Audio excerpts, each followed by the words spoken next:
speak to us about the importance of the midterm election, a person that needs no introduction, our tireless but beloved Jim Hines.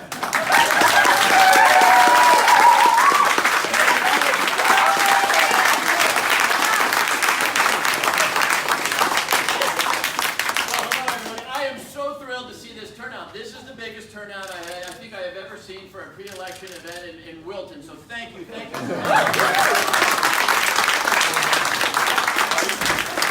There are a lot of candidates today, so I'm going to tell you I'm going to be brief, but I'm actually going to be brief because I have really just one thing to say. We have some wonderful candidates here. In fact, right after I speak, Ross Tartell is going to speak, and then Ross and I are going to sneak out the back door because we are going to go knock a bunch of doors to really get out there and talk to people. But the one thing I want to say is, in contrast to the other candidates who are here today, I'm the guy who works in Washington, D.C. So I am your emissary to tell you the dysfunctionality, the complete surrender of the Republican Party to one Donald J. Trump, that quite frankly is not just reversing all of the progress that we care about as Democrats. The ideas that we take care of our earth, the idea that we're all equal, regardless of the color of our skin, or our religion, or our gender, or who we choose to love. The idea that, and we feel this in Fairfield County, that if you're a young child, your future should not be determined by the zip code you were born into, that education ought to be the same for everybody so that everybody gets the wonderful opportunities that so many people in this room have had. All of that gets pushed aside and reversed by what is happening in Washington in favor, of course, of this ugly, ugly nativist bigotry that the president uses to speak to a very small number of anxious people in this country and tell them that your problems are associated with people who are different than you are. And you know what? Their skin is probably a little darker, and they might speak with a little bit of an accent, and maybe they worship in ways different than you do. And you know what he does to advance that narrative? He attacks the very institutions of our democracy. Our free press, which yes, can be annoying sometimes, but it is truly one of the cornerstones of our democracy, an independent judiciary. The idea that we're Democrats and Republicans and have different points of view, and yet we're not enemies of each other, and those different points of view actually are what make our country strong. Everything that I just said is being denied and sullied by the President of the United States. And you're sitting here in Wilton, Connecticut, and saying, what does that have to do with me here in Wilton? It has everything to do with you in Wilton, because that idea, that way of politics, has now come to Connecticut. And we saw it in what the Republicans did to one of the finest men I know, to Andrew McDonald, when they tried to replicate what Mitch McConnell did to what should have been Barack Obama's Supreme Court Justice with Andrew McDonald. And we see it in the fact that every single Republican gubernatorial candidate, I'm going to say this slowly, because this is important. Every single Republican gubernatorial candidate at a debate the other night, when asked how they would grade President Trump, said A. That is why we are here today. We have a primary on August 14th. There will be different views in this room as to who to support in the primary. That's great. This is why we are who we are. We make those choices. But it is to counter what I have been talking about, that on August 15th, we come together. We come together to knock doors, to make phone calls, to write checks, to elect Will Haskell, to elect Ross,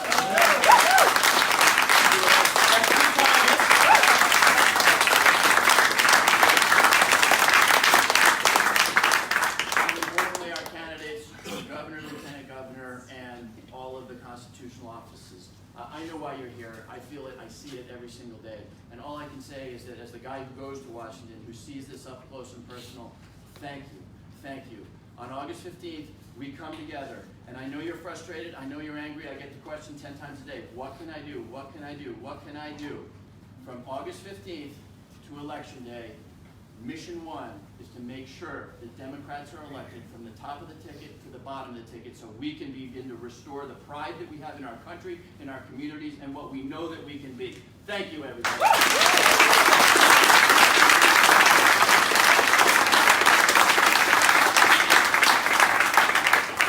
I'm practicing what I preach. We are going door knocking very shortly. So next up, before you hear from our gubernatorial and lieutenant governor and other candidates, I am so thrilled to introduce a guy who's going to beat an incumbent right here in Fairfield County, Ross Tartell. Thank you.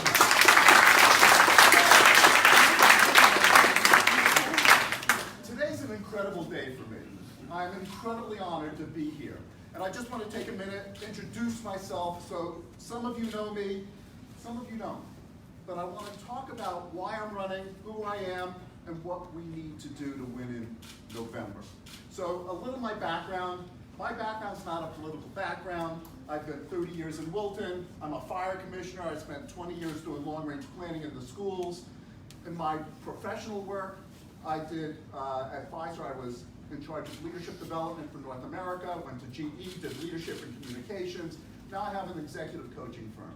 Does that sound like a political background to you? It's not. But when you look at what needs to happen in Hartford, their dysfunction, their incapacity to work together, I've spent my life helping individuals and organizations collaborate, partner, and succeed. And so that's what I want to try out in Hartford. That's what I want to take to Hartford. And that's what the person I'm running against has not been able to do. So that's why I'm here. Think about what you were doing about 2 years ago. 2 years ago, would you have sat in a room like this? All of us together. And the answer is probably not. 2 years ago, this was not on my screen. No one ever asked me to run. And I said, just in the last year, I said, I do a lot, I need to do more. I need to step up. And that's why I'm here, because each of us has decided that we need to do something to change the trajectory of our nation, to change the direction of our state, and to change the way people have to live their lives and can live their lives. So that is what I'm here to do. That is what I want to achieve. That's what I need you to help me with and to help all of us with, because we can change the trajectory of people's lives. So you gotta believe in better. So thank you very much, and we're off and running. Take care.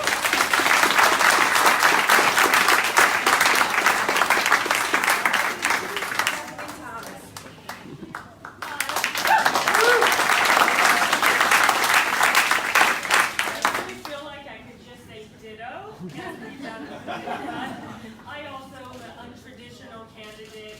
Politics were not on my radar. I owned my own small business.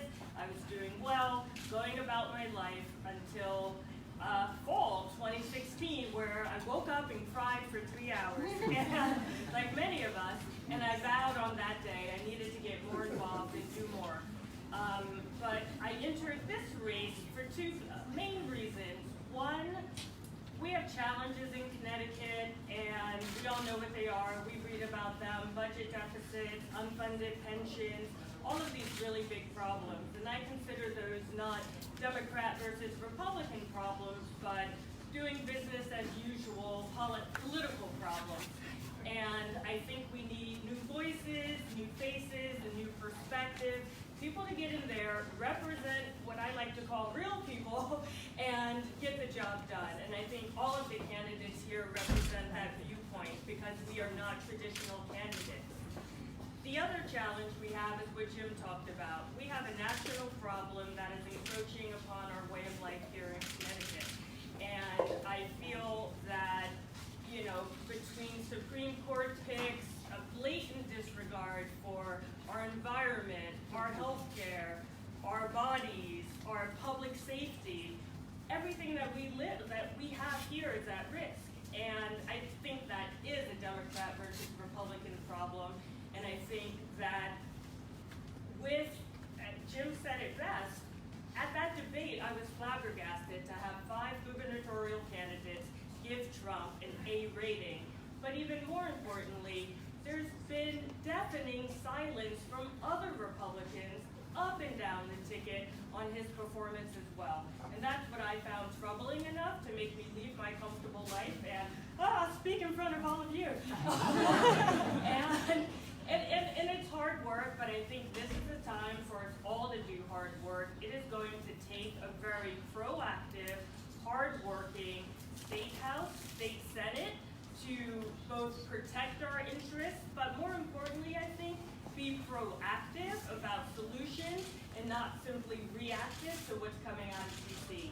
So I think we all together need to get out there, get involved, vote, make sure everyone's voting, make sure that we are, as people, standing up for policies that we think are good for our towns, for our community, for the country and for people, I think. People over politics. And a lot of people ask about my background, hard work and fighting hard. Nothing that's new to me. I fought my way out of poverty. I worked my way through undergrad, graduate school. I gave back to the community. I have devoted my entire career in service to the nonprofit sector. I founded my own small business in service to that. And what I think the nonprofit sector has learned to do well is to leverage individual impact for the greatest common good with no money.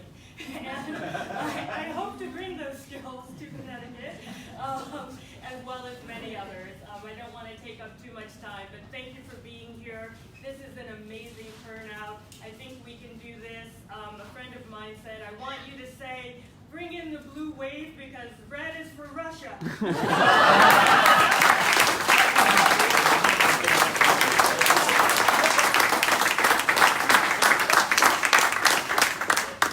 Thank you, Stephanie. Hi, everyone. My name is Haskell. I'm running for the state senate in the 26th district. I just want to thank again. This is such an incredible turnout. So thank you to Melissa and Vicki, and also Grayson for putting this together, because I know how hard it is to get everybody to go out and door knock and to come here. It's not an easy thing.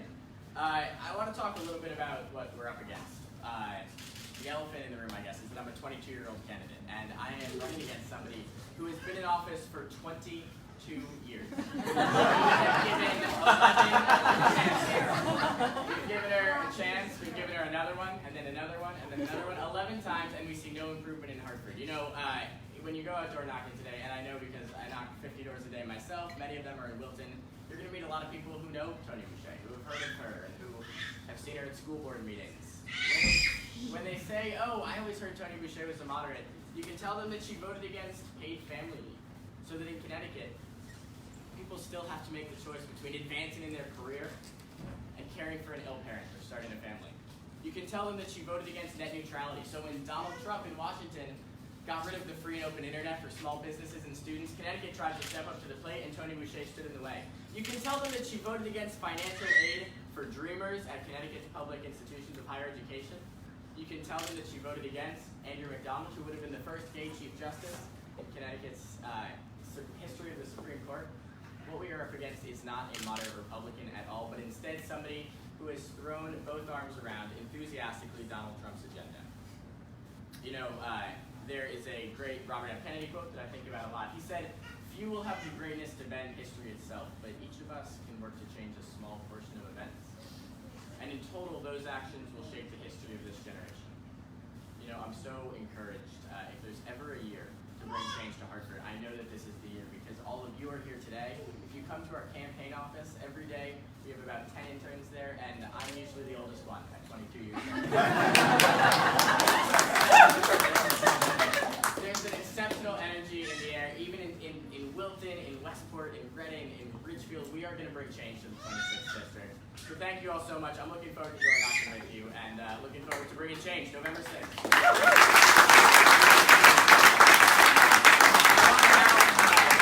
I want to introduce somebody who I'm enthusiastically supporting to be our next governor in Connecticut. Connecticut's facing serious challenges, and Donald Trump will not be on the ballot in 2018, but his values very much are. And state legislatures and those who serve as governors are the first line of defense against what's happened in Washington. Donald Trump may have said that sexual harassment is a permissible behavior in the workplace, but Connecticut stepped up in the last legislative session over my opponent's objections and passed the strongest anti-sexual harassment bill in the country. Donald Trump has brought a divisive and disrespectful approach to public service, but Ned Lamont is here today to counter that. He is going to breathe a change, a wonderful governor for Connecticut, and the change that we so desperately need. So without further ado, Ned Lamont.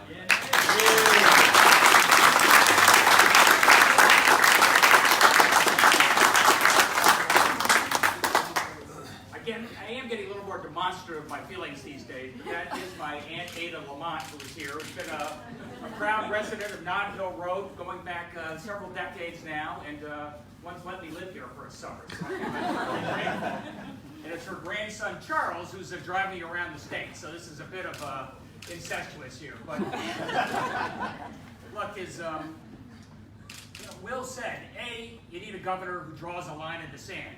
when it comes to what's coming out of Washington, D.C. And it is true that each and every one of those Republicans has said, look, he's going to load the Supreme Court and jeopardize a woman's right to choose. Where do you stand with Trump, or do you stand with Connecticut values? They gave Trump an A.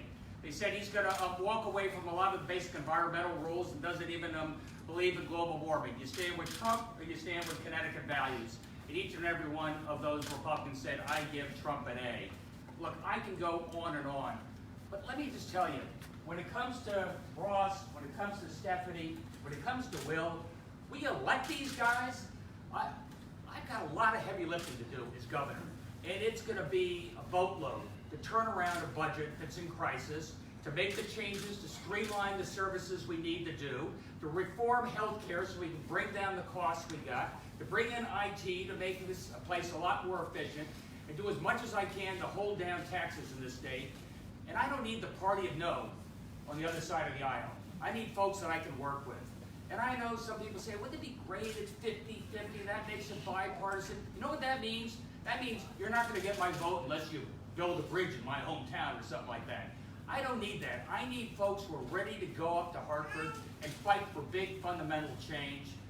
And I think, that's what I'm going to do.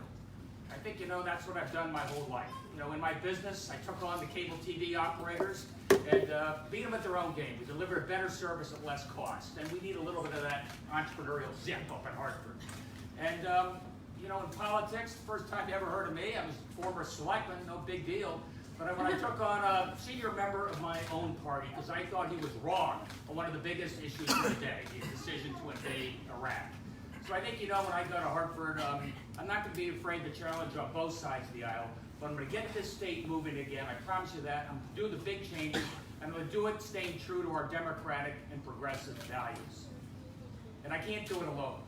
I need these folks in the legislature. I need Jim Himes down in Washington, D.C. He is an extraordinarily talented, good representative, and he's going to fight for our values down there. We also need him to fight even harder to make sure Connecticut gets its fair share back from Washington, D.C. We send billions more to Washington than we get back. In the latest Trump tax bill, we're going to send another $700 million down to Washington that we don't get back. So I'm going to work with our legislative team to make sure we turn that around. I'm going to work with William Tong as our next Attorney General. William's going to be that firewall.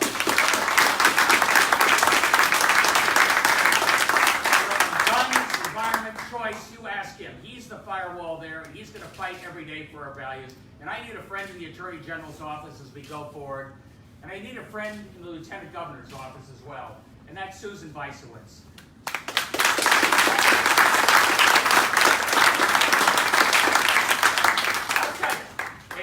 Susan's a fighter, and I'm going to need a fighter coming into this general election because I got 4 guys, they're on TV, they're spending tons of money. Ned Lamonte's Beverly's 3rd term, on and on and on. And Susan's a fighter. Susan's a partner when it comes to what we got to do to work together. Look, let's face it, I'm the outsider in this thing. I'm going to go up and shake it up, and I'm going to let the chip fall where they may. But having Susan who knows the way through the legislature, having Jonathan Harris and a few of my friends, we've got a great team going forward that helps us, navigate through those legislative shoals. But first, I just want to leave you with a note. We have a primary on August 14th. And I'm running against a guy who hopes that you all sit home and just take it for granted. We're going to be fine. Maybe he gets 120% of Bridgeport to go vote for him. And so I need people to take this seriously. I need you to know that we fight like heck for the right to vote. I wouldn't have a primary in August. Are you crazy? What's that about? But that's what it is. Please make that effort. Please get your absentee ballots. Please tell your folks that Susan and William and our legislators all make a difference, and we need you to stand up and fight. And we're going to win this thing. We're going to win this thing because given the tough decisions we got to make about this budget, you want a Democrat making those things. You want a Democrat who's going to make sure we don't balance the budget on the backs of our most vulnerable people. And we have a Democrat who's going to work fairly with folks across the aisle in all walks of life to make sure we get through these tough times and get Connecticut moving again. Look, I believe in this state every day. I'm going to make sure you believe in this state as well. How'd I do, Ada? Okay? Thanks, everybody.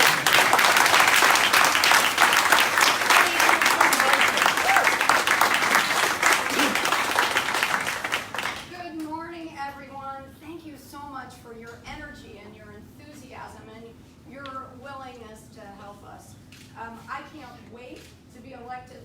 governor, right now, there's an 18-18 split in our state senate. Will, I can't wait till you make it 19-17.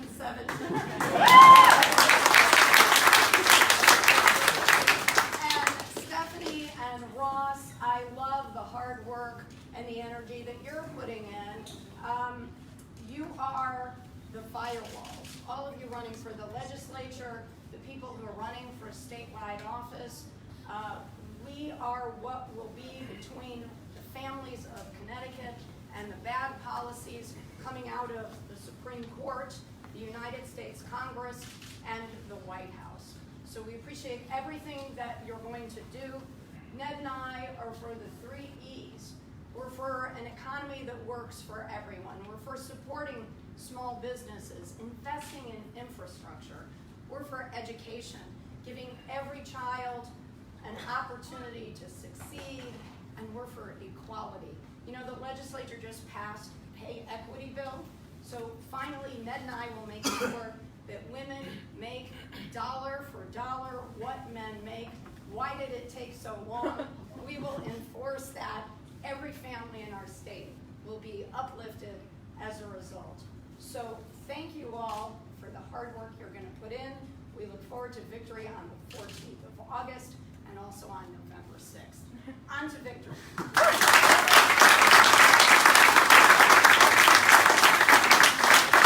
Morning, everybody.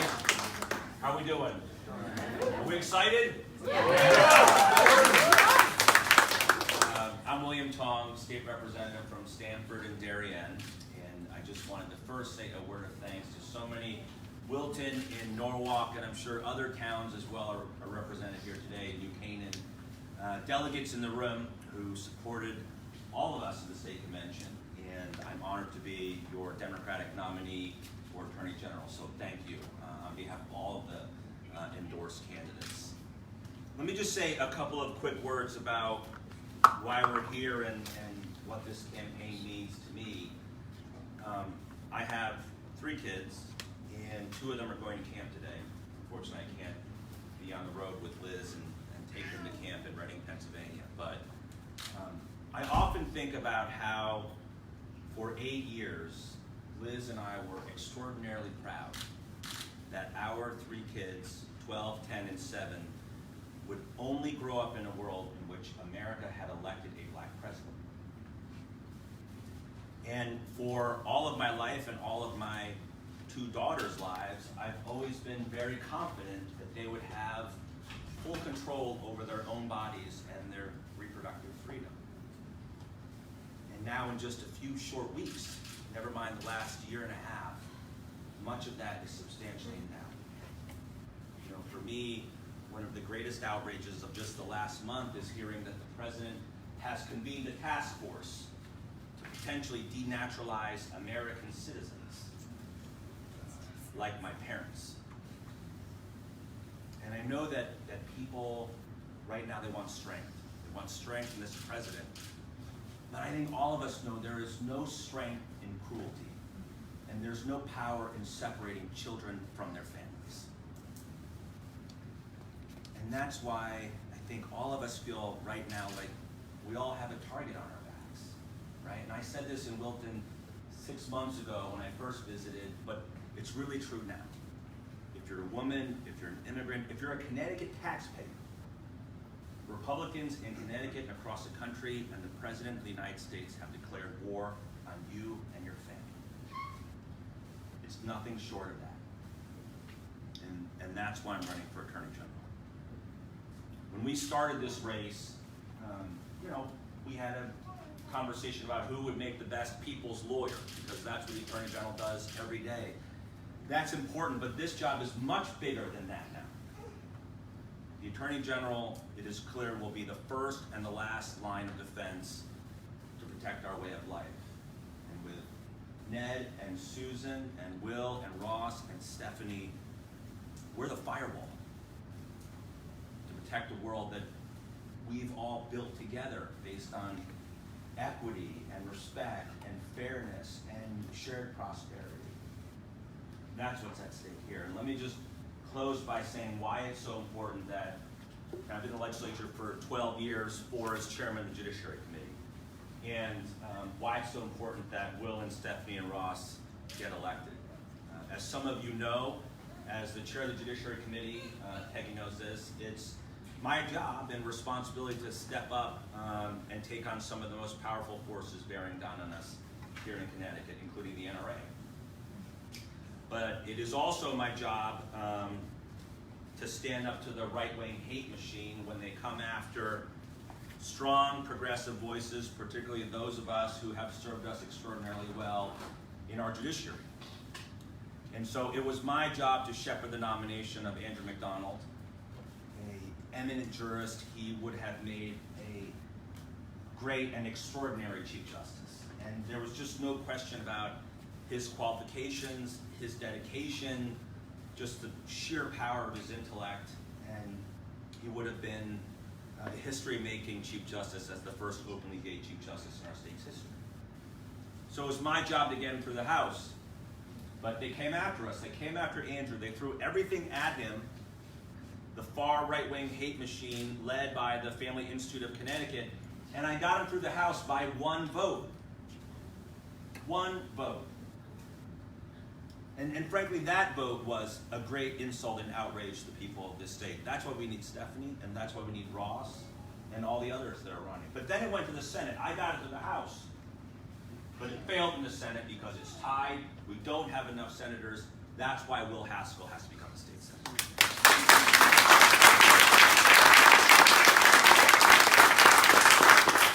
I wanted to give you that example because that is a real-life example of how Connecticut missed a tremendous opportunity. We do have a great Chief Justice. Justice Robinson is wonderful, but Andrew would have been transformative, would have reflected all of us and what we believe and hold dear. These folks have to get elected.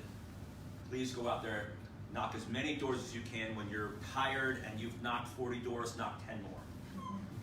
And together we'll make this happen for all of us. Thank you.